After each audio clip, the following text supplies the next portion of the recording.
This semester, I sought to visually represent the concept of symmetry in music, as well as some basic transformational and group theory.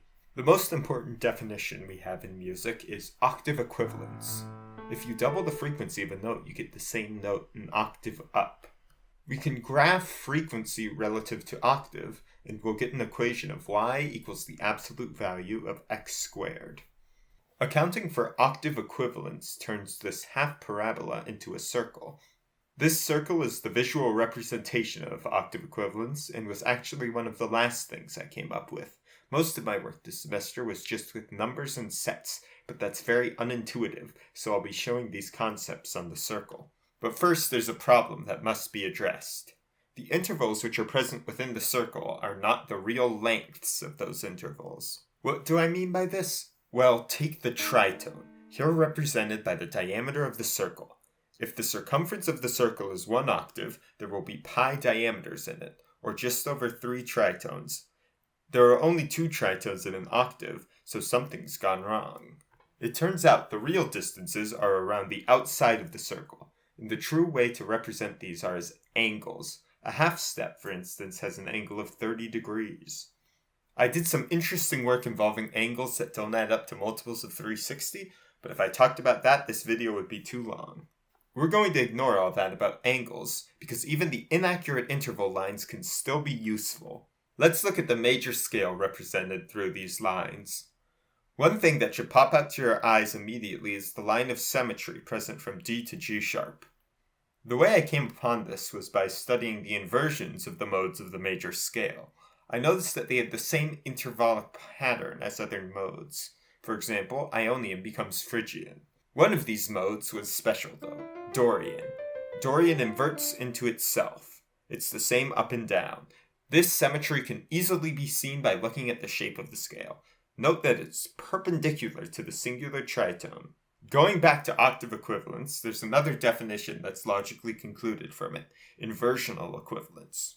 If I were to follow a C with a G, unless I specified the octave, you'd have no way of knowing if the interval were a fifth or a fourth. This can easily be seen on the circle here, as there's only one line between C and G.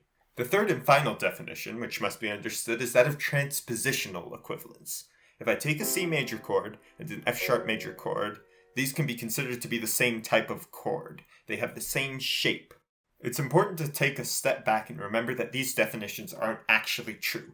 There's obviously a difference between these two chords. They're just useful definitions for organizing sound into something meaningful.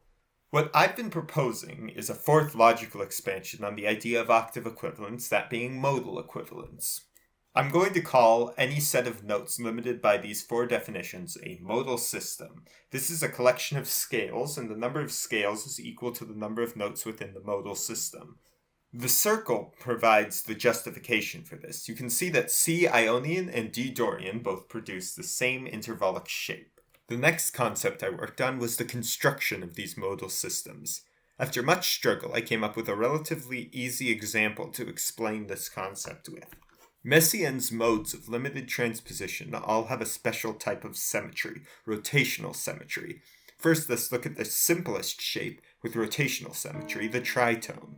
Remember that these are angles and not real shapes, so even as a line it still counts.